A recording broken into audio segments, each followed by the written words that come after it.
Well, afternoon, everyone, and welcome to another session of the KYAC conference. Thank you for being here with us and coming to celebrate all that is youth and everyone that's interested in youth. So you guys chose well. It's, you know, those people that you meet that are just able to immediately pull you into a tale. Well, Lee is one of those. And he has the gift not only of gab, but of storytelling. And oh my gosh, you guys, you're going to be able to you're going to love this. So I'm just going to jump right into Lee, let him talk and introduce himself and share with you what he has to share. If you have questions, please put them in the chat box.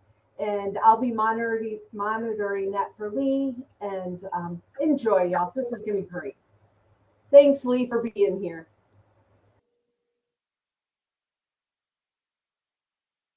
At the end of a long road, a coastal promontory of rock thrusts up above the sea of swords. A forest window of many-windowed stone towers rises from the broad bluff whose edges are the foundation walls of a massive fortress. They say this library is a place of wonder, home to more knowledge than any other place in the world. The sun is setting upon the Way of the Lion when you finally approach the massive gates. To be granted access to the fortress, each seeker of knowledge must provide the guardian monks with a book, a piece of knowledge to share with the world in perpetuity. As you step through the gates, you're greeted by one of the great wonders of the world, a sight few will ever see, a great library fortress stretching impossibly and impressively overhead. A balding, brown-robed monk hustles toward you, leading a convocation of young acolytes. As you approach with your offering, the gate warden addresses you. I'm First Reader Quinlip, one of the elders here. These acolytes will be assisting you during your stay. Come with me, child, and tell us what knowledge do you seek within the walls of Candlekeep. Good afternoon, everyone, and welcome to Amid the Tomes of Candlekeep, hosting tabletop role-playing games for local libraries. My name is Lee McLeod, and I am an RPG nerd. I started playing Dungeons and Dragons with a couple of friends in 1998, and from the very first game session that we played together, I was hooked. And honestly, I never looked back. I went through college and grad school and marriage and kids and an array of part-time work while planting a church here in Kentucky, a pandemic on top of all of that. And yet in the midst of all of that, this hobby of tabletop role-playing games endured. I have run games for groups as small as 2 and as large as 15 to 20. I've run games for ages 4 and 5, all the way up to 60s and 70s. I've run games primarily in the Dungeons and Dragons system, but I've run games in Pathfinder and Powered by the Apocalypse, the Ciphered system, dozens of different kinds of one-shot adventures because I love playing role-playing games.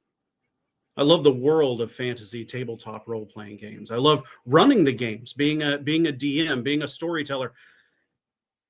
And most of all, I love sharing this hobby with new people. My passion is to introduce people to the world of tabletop role-playing. I started a game at our local library here in Jessamine County in 2022, and that game is still going strong. We run between 10 and 12 games a year on average. So during our time together today, I want to introduce you to tabletop role-playing games very briefly.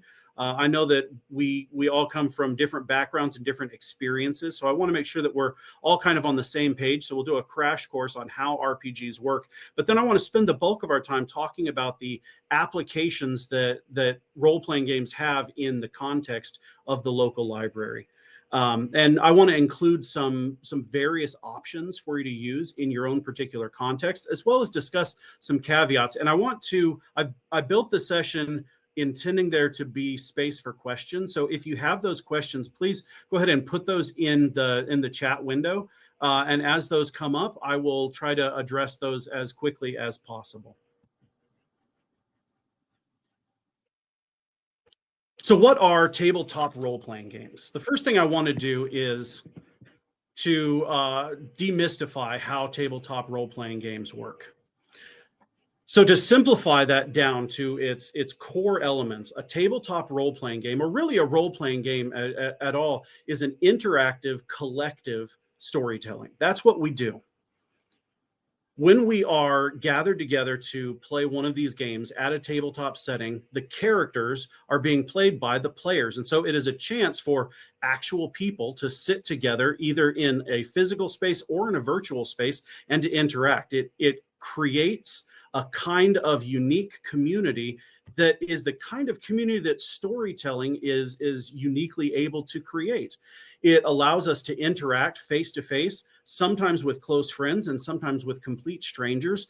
And it allows us to enter into an imaginative space where we engage in this storytelling. So the interactions are just that. They're interacting with our neighbors, but at the same time, it's collective storytelling. We're not sitting together and experiencing one story that's being presented to us from somebody on the outside, but instead, this is a story that everybody who's gathered together at the table gets to engage in.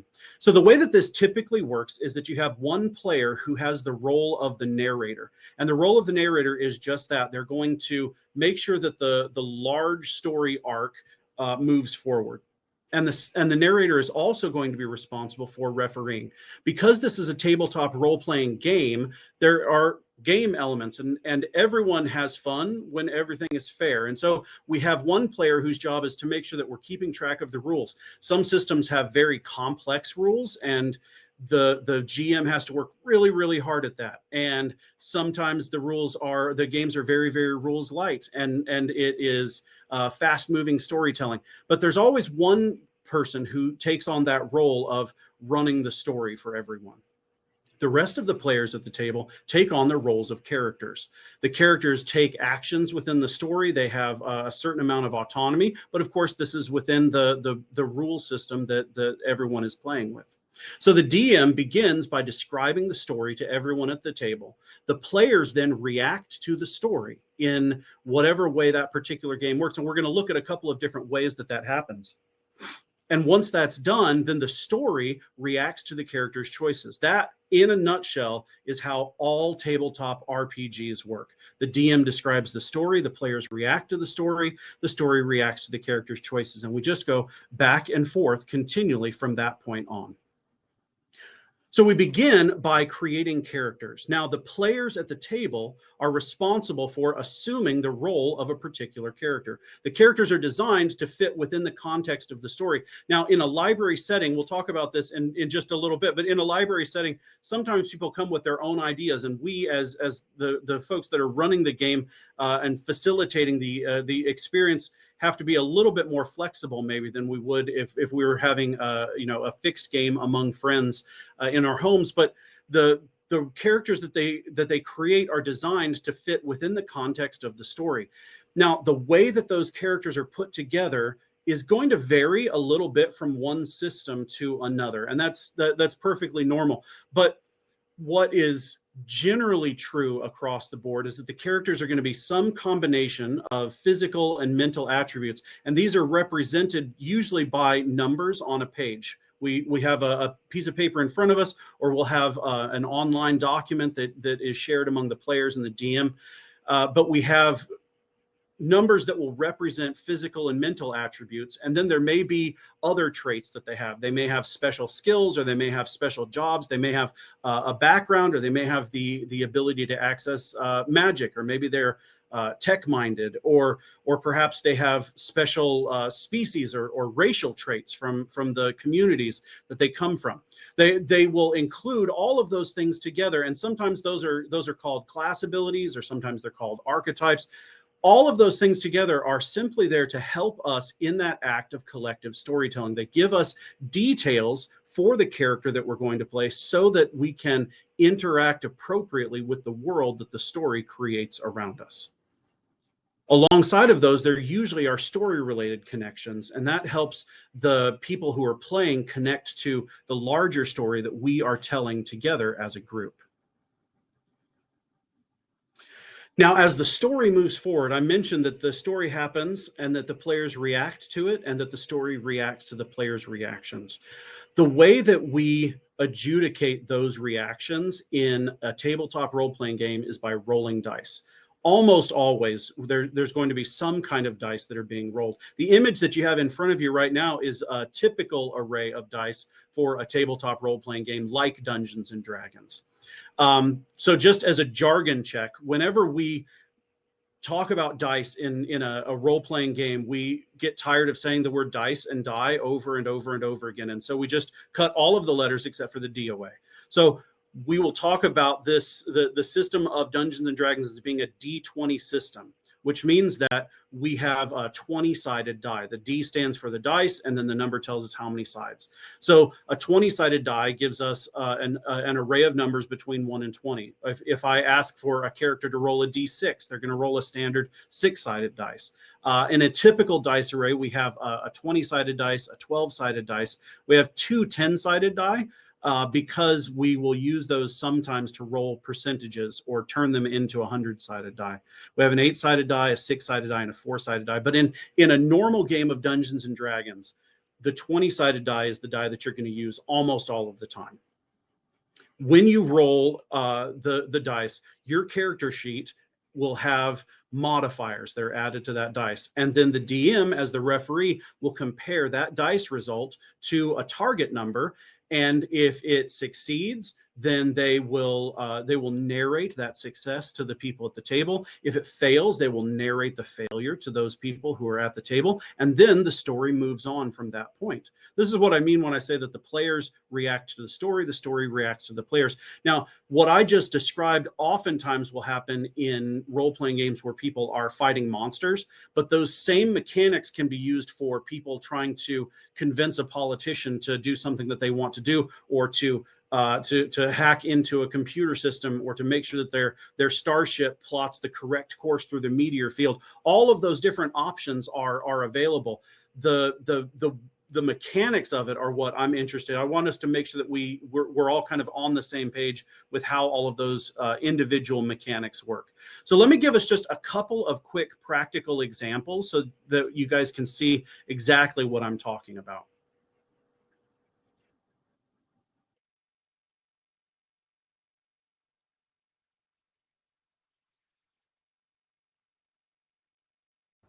So this is a standard character sheet for Dungeons and Dragons.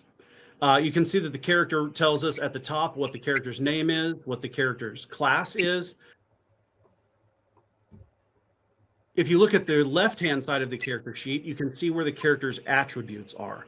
So those attributes were what I was talking about. We represent their physical stats and we represent their mental statistics as well. Sometimes there are other numbers that come into play there. But when a character is asked to make a test or make a roll, they're simply going to roll the appropriate die, and then they're going to add one of those modifiers, and that tells us if they were successful or if they're not. Looking at the other side of the page, you can see an example of what it looks like to connect with the story. This gives the character personality traits, it gives them ideals and bonds, it gives them flaws that they're trying to live up to.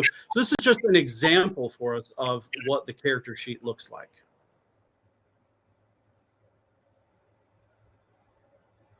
For the DM, when he begins an adventure, will typically begin with something that gives a broad overview of what an adventure looks like. For somebody who's running one of these adventures in a brand new setting, sometimes there's a little bit more work that has to be done ahead of time to sort of set the stage for the story that they're telling.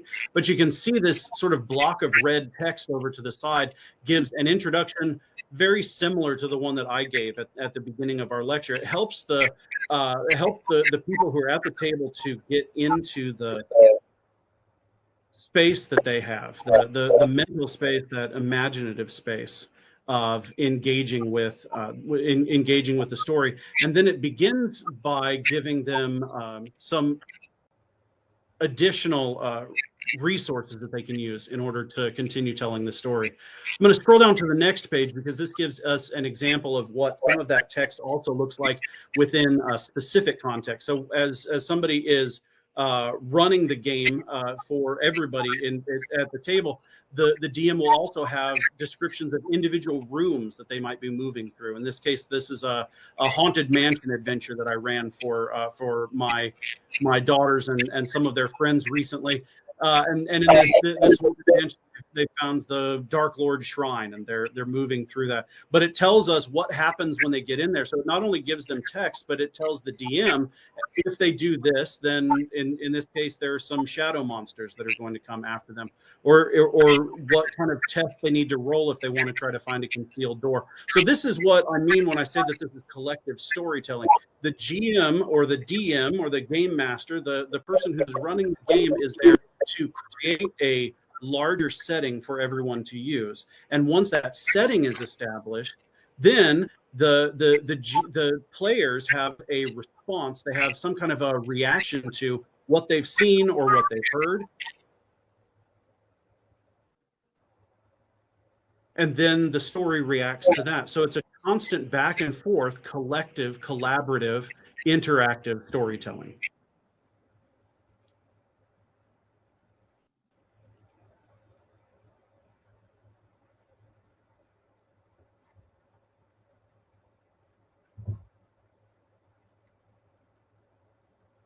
Right.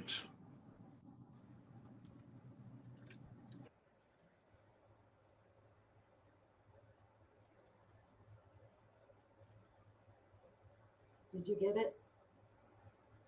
Let's see, I've lost my slideshow. Let me get it back.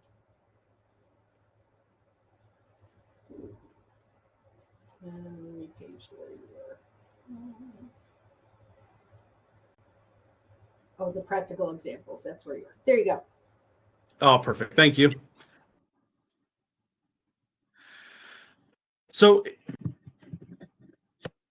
once we understand the basics of how the game works, what I want to talk most of our time today about is how we run the game at the local library. So in your local library, you have unique advantages. One of the constant problems that people who play tabletop role-playing games have is finding space and time in order to interact with their friends. Usually this is a game where friends will gather together on a regular basis and try to play. It could be an evening or an afternoon, whatever works in their particular context.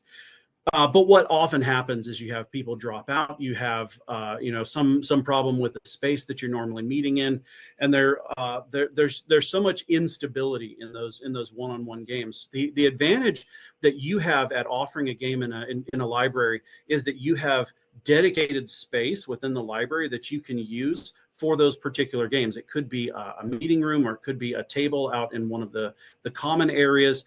And we're going to talk about virtual space in just a minute. I'm talking right now about physical space, but having space that is dedicated space for gaming is an immense advantage for trying to bring people into a new hobby like this. And of course, you've also got access to a much broader range of players. When somebody at a local school or a gaming store is looking to start a game, the only option that they have are flyers.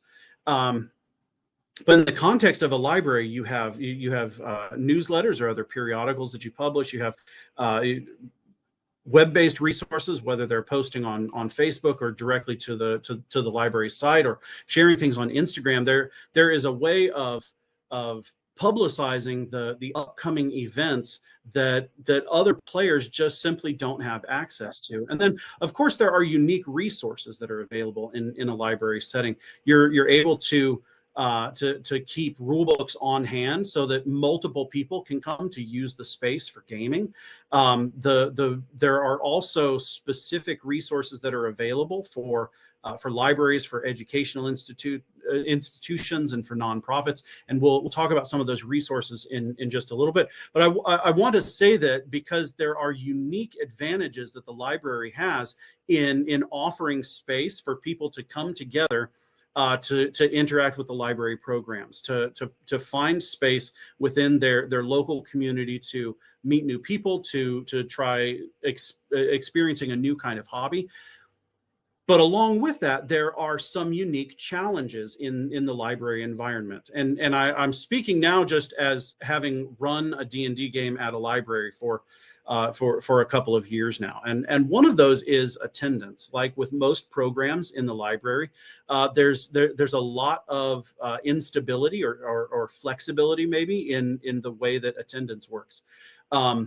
We can mitigate that a little bit by inviting people to sign up for things. But honestly, I've had games at the library in the last couple of years where I had 2 people show up to play, and I've had other games where there were 15 people that show up to play.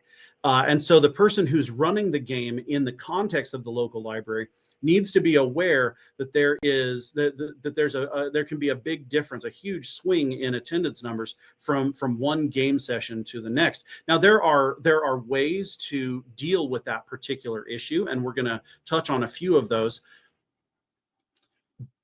But you just have to be aware going into it that that's going to be one of the major issues that you're going to face. Another issue is time constraints. Typically, when people sit down to play Dungeons and Dragons or another tabletop role-playing game, they sit down for game sessions that last anywhere from 3 to 4 hours. That's a fairly standard game.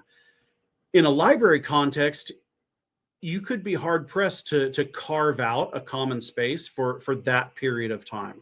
I know that is going to vary from one library to the next, but in your context, you will need to look at what are the time constraints that we have on this space. The game that I run each month at our library begins at 6 p.m. and it ends at 8:15, about 15 minutes before the library closes. I try to wrap the game up around 8 o'clock so that everybody can have a chance to visit for a few minutes after the game, talk about the game that's coming up, and get everything cleaned up so that we're ready to go and not holding anybody up when the library is closing. But those time constraints mean that we're playing a game in a 2-hour block, and if I have 15 people show up to play D&D for 2 hours, a typical person's turn lasts anywhere from 2 to 3 minutes. Well, one encounter then could stretch over an hour, in which time everybody at the table gets to take 1 or 2 actions. And you can imagine sitting at a table listening to the story, and that's fun. But eventually you want to take a turn, and if the turns are just sort of clocking very slowly around the table, it can get very exhausting. And so it's important to think about both the effect that attendance and the effect that time constraints are going to have on the kind of tabletop role-playing game offerings that you have in your particular context. Another one of those, again, are resources. Role-playing games are plentiful, but they're not cheap. A typical book from Wizards of the Coast, which is the publishing house that produces Dungeons and Dragons, the books run between $30 and $40, and so collecting enough players' handbooks for you to have 2 or 3 of them at the table, plus a Dungeon Master's Guide and a Monster Manual. And then 1 or 2 other supplemental resources. If you're purchasing the adventures ahead of time, you're looking at $100 to $200 worth of materials just in order to be able to play the game. Now we're going to talk about some of the workarounds that we have for that. But it's important to remember that the resources for most of the role-playing games out there are not free. They are an investment, and they don't go away, but they're not free. So I want to talk about some suggestions that I have and some additional factors to consider when you're playing a role-playing game in the context of the local library. So I'm going to start first by talking about in-person gaming, and then I'm going to pivot to talk a little bit about virtual gaming space. So for in-person gaming, the question that you have is about how often you're going to play. In the context of the library where I run a game, I'm only available to run a game once a month. That's the only free time that I have that. So the setup for my game is a little bit different. The library previously had a teens only game that was running, and that met, I think, every 2 weeks, and they had a fixed adventure that they were running, and it was more of what you would call a campaign. There were consistent stories that flowed week to week, and people came back and played the same character over and over again, and that's fantastic if you've got the space and you've got somebody who's there and available to run that.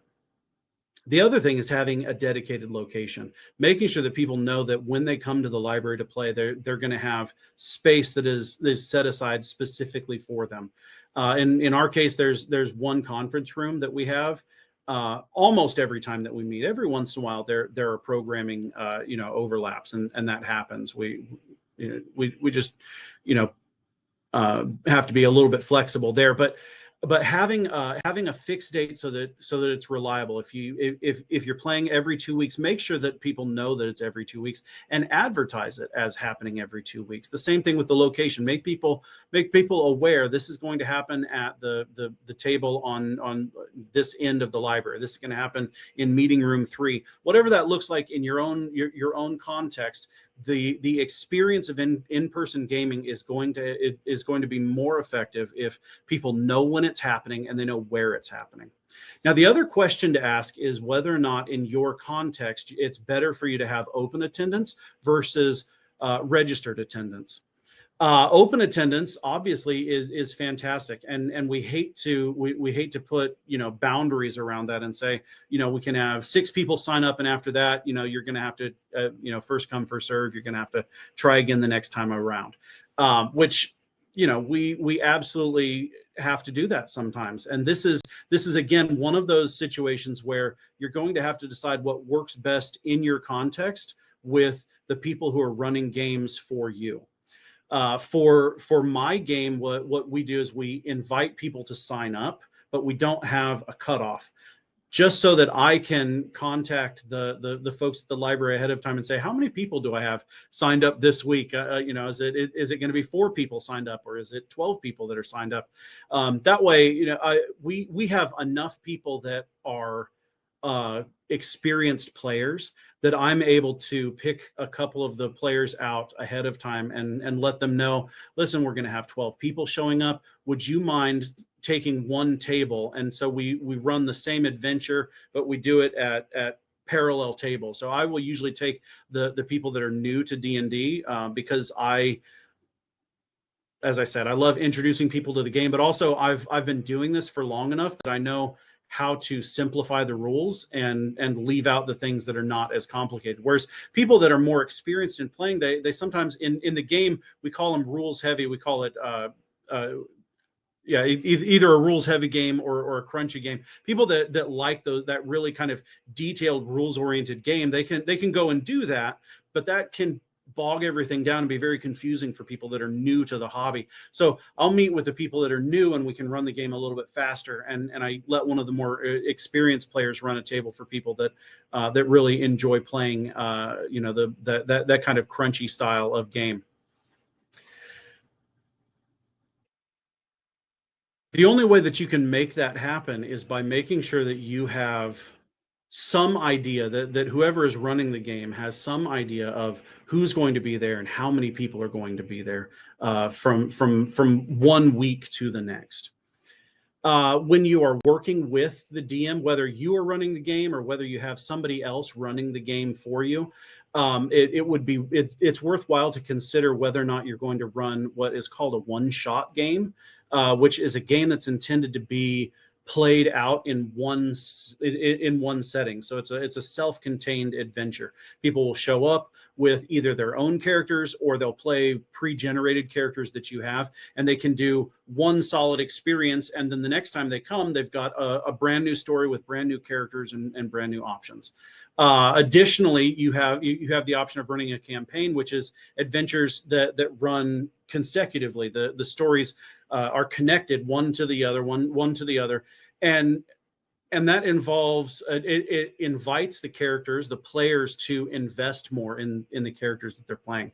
I do kind of a hybrid version of those two. We have a long running story, but it is designed based on an older style of play, so the characters can drop in and drop out without disrupting the flow of the story.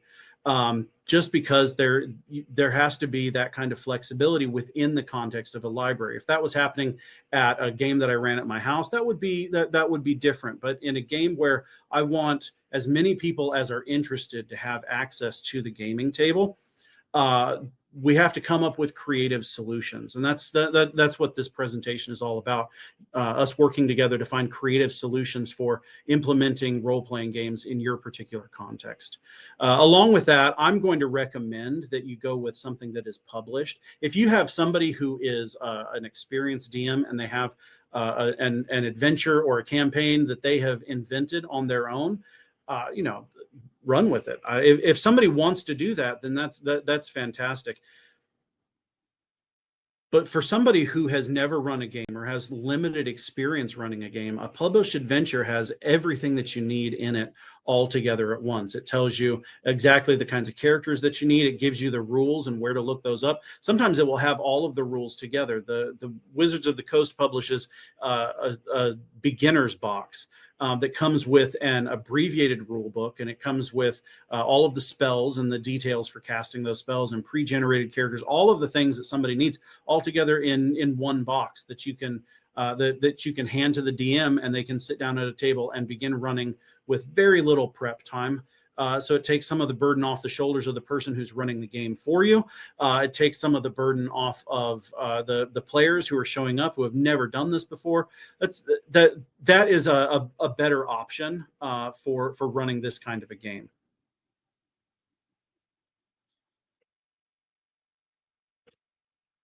So the other thing to talk about is virtual gaming.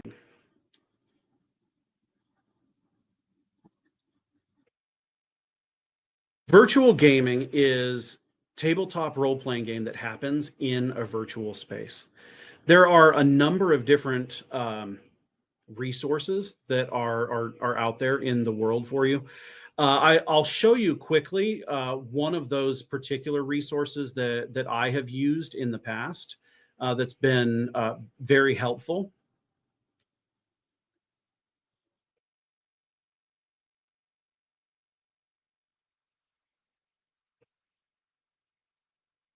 There we go. So this is an application called Roll20.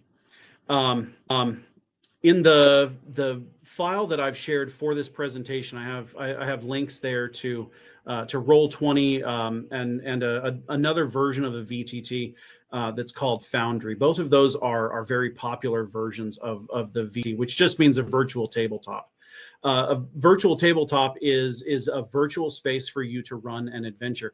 The advantage with a setup like Roll20, if the players can all log into to Google, they are able to immediately then log in from Google into the Roll20. The DM will simply send them a link, and it will link both of those together. So they have audio and they have video that are running through Google, and then you're able to run the application through Roll20.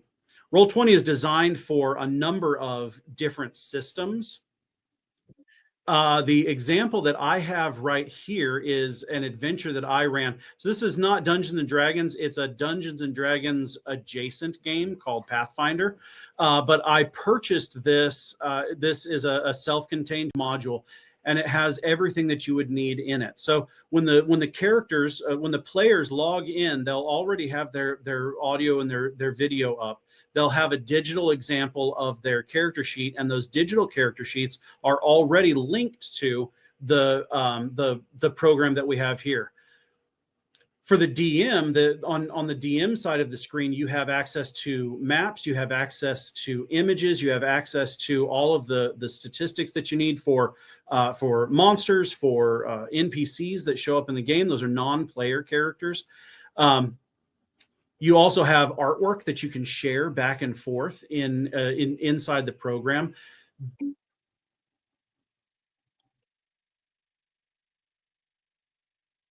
The tab that I have open right now is the journal tab. So this is something that would only be visible to the person who's running the game. So the GM can see this, but you can see that there are a number of different resources.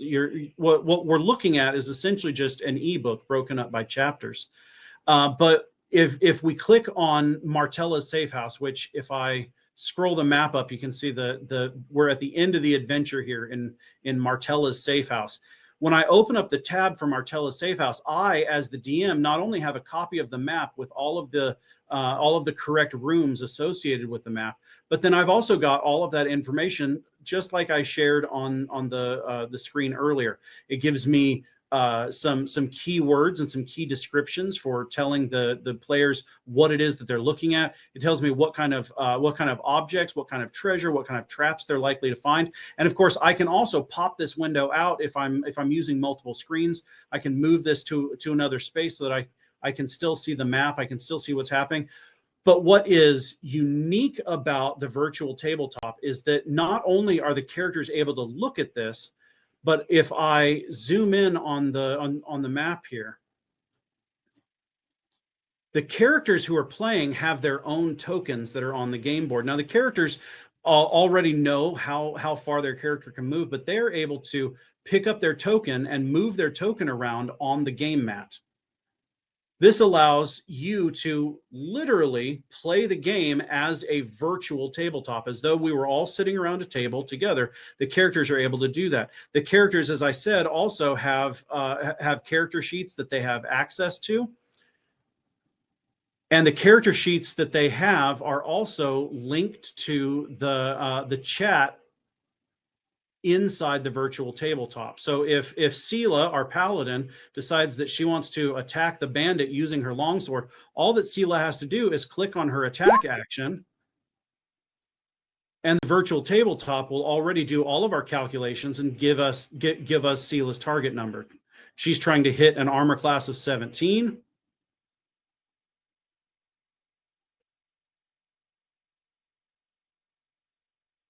Look here, and the bandit that she's attacking, or this is a secret cultist that she's attacking, has an armor class of 16. So that means that Sela's already hit, and will then tell us what the damage is just by clicking on the damage. So everything that happens in the game happens, but it happens within a virtual space. Now I mentioned this because this became a prominent way of people playing during the pandemic. This was for me, for my playing group, for the only way that we could continue to play when we weren't able to gather together in person.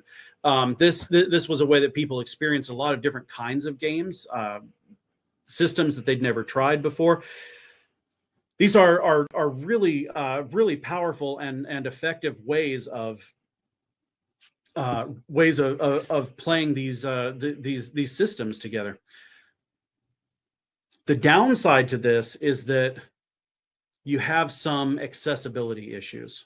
Here, I'm going to close this and open up our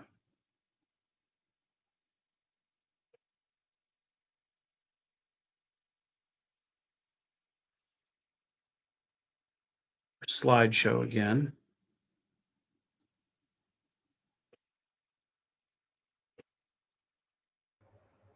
Do you want me to jump in? Yeah, I think I need you to jump in again. For some reason, I can't find it when I come back out of share screen. I promise that's the last share screen that I have. There we are. So you have a lot more flexibility with a virtual tabletop. But the issue that invariably will come up is accessibility. Obviously, there are some people that are not that would love to play Dungeons and Dragons or some other tabletop role-playing game, but they aren't able to do that because of accessibility issues. There just are some people that aren't able to make it to the library on a particular night, that might be able to make it to a game if the game was scheduled in a virtual space. But alongside that, we have problems with accessibility as well. We're located all over the state of Kentucky, and we know that going from one region to the next, not all wireless networks are made equal. So this kind of program, even though it is generally not, it doesn't require a powerful computer to run. At least right now, something like Roll20 is fairly light for processors. Foundry and then the version of the VTT that Wizards of the Coast is currently developing is likely to be a lot more require a lot more out of your system in order to be able to run it. But this one is a fairly light system that most computers or tablets or Chromebooks can handle. But even with that, the issue of being able to reliably connect to the internet can be one of those barriers. There's a learning curve with any of these programs. The DM has even more work to do than the players do, but there's a learning curve. There's no way around that. You have to learn how this particular system functions, and there is not a lot of parity between different versions of virtual tabletop. So learning how to run a virtual tabletop in Roll20 is not going to carry over to Foundry or to one of the other applications that are out there. So if this is a direction that you decide to go, you'll need to be aware of some of those barriers that are in place, as well as weighing the advantages against the disadvantages moving forward.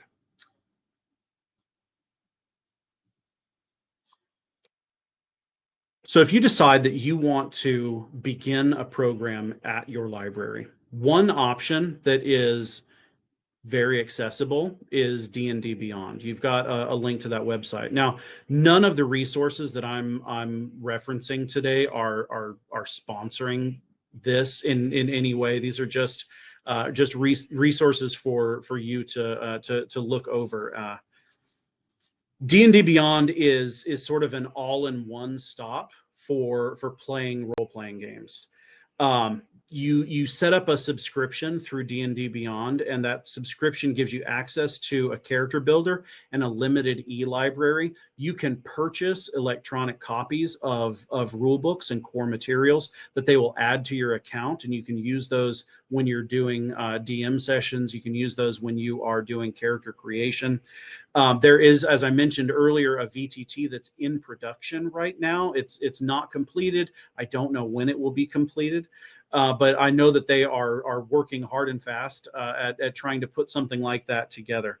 I mention this because Dungeons and Dragons represents more than 50% of all published RPG material.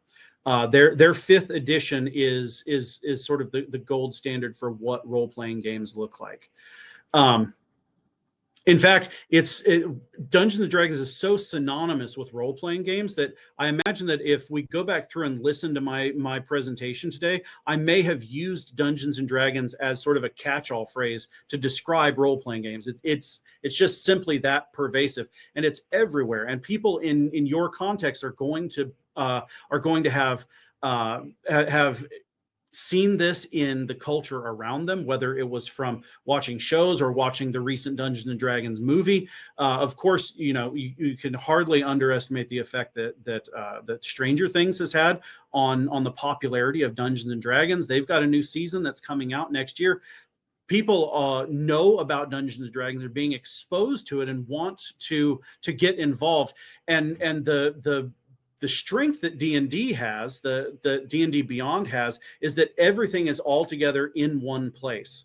And so you can run your entire adventure just using the materials that are at fingertips. And for libraries, you have the option of signing up for an educator license, which opens up some of their core materials for you.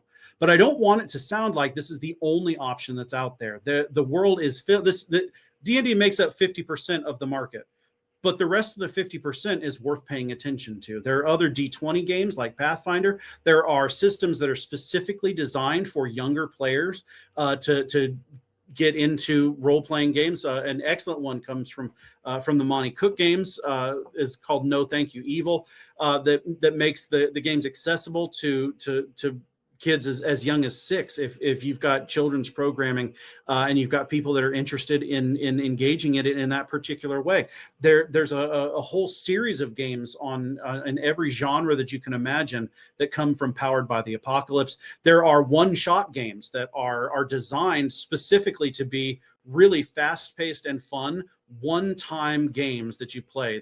Games like Fiasco, where you're trying to throw together a crime heist. One of my favorites is a one-shot game that's set inside inside a horror movie called Dread, where when the characters make choices, instead of rolling dice, you have a Jenga tower in the middle of the table, and you remove one of the pieces from the Jenga tower, and when the tower falls, then that character, whoever knocked it over, is catastrophically removed from the game, and you sort things out as you move forward. I say this because I don't want you to simply imagine that whatever D&D Beyond has is all that you have available to you. There are lots of options, and all of those options will work differently and will work better in some contexts than they will in others. And so it depends on the space that you have. It depends on the kind of program that you're trying to run.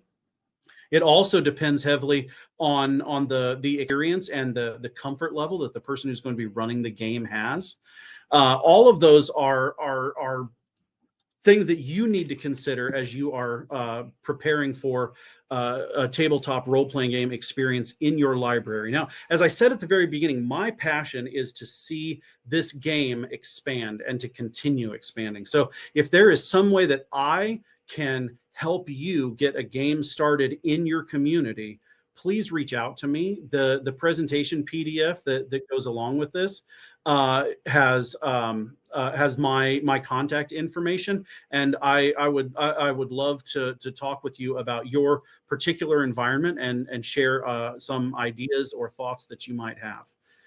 So I want to, before we move on to any questions anyone might have, I just want to say thank you to KDLA, to Amy for putting this together and giving me a chance to meet with you all today and share just a little bit of my excitement over this super nerdy hobby.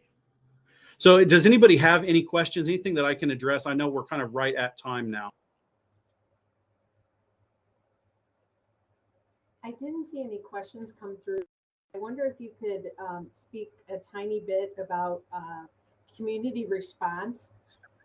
Sometimes, especially with D&D, it's not always the most positive, and right. navigating that, because I know you've had those conversations. Sure. So I haven't run into that in the games that I've run. Actually, what happens more often is that I will have people, walking through the hall of the library, look in, and they'll see the, either the character sheets, or oftentimes they'll just see the dice on the table, and they'll just stop and they kind of lean in. They say, "You guys are playing D&D? I used to play D&D when I was in high school, and it was this version or that version, whichever one it is." My experience has been more often people who are excited to see that this is something that's still going, something that they can get involved in. I have had people ask questions, but I don't think that's happened for me, at least in the context of the library. So it's been more of sort of a personal thing. I think that the people that are interested in playing are going to seek it out, and the people that are not interested in seeing that I hopefully would ignore that. But I think that there are resources for people that are concerned about, concerned about the history, the influence, of the morality behind that. I think that there are resources that are available to get some of those questions as they come in. Well, Lee, thank you so much for I feel like this was just way too short. What an amazing job, and thank you for also giving us examples of the storytelling component involved with this. You put an amazing amount of thought and work into this, and it was just delightful. You're getting some positive comments in the chat, and I didn't see any questions, so if I miss some, please do feel free to steal the mic. Again, I need to just do a thank you to IMLS for funding us, and that we can have this conference and just celebrate youth and everything involved in youth services. Lee, thank you again for being here. Very much appreciate you and all that you shared with us. We are now heading into the last session of the day. It will start at 3 o'clock, and in this room, we're going to have a representative from Teaching Books. Teaching Books is a platform that typically costs to use it, and KDLA is covering the costs for the next 2 years. So the representative is going to walk us through what that means and the resources we have at hand. Room 2 session is no longer happening. That was the Write On, making book writing and process with children. That will be done at a later time as a webinar. And in room 3, we'll be hearing and speaking with Friskies, so Family Resource Centers and Youth Services Centers, and as they discuss opportunities for us to collaborate for family outcomes. So get up and stretch, take a break, and again, Lee, yeah, you are still there. Thank you, thank you, thank you. Yeah, absolutely. And any questions or help that people need, please reach out. I'd love to help. And I did put Lee's email in the chat, and also his presentation will be available for you, or it's there already, under the portal's main page. So if you go back to the KYAC main page when you signed in, there's a button that says a PDF slide, and if you hit that button, it'll be right there under it. Worst case scenario, email me and I will send you the presentation. We'll see you back in 9 minutes.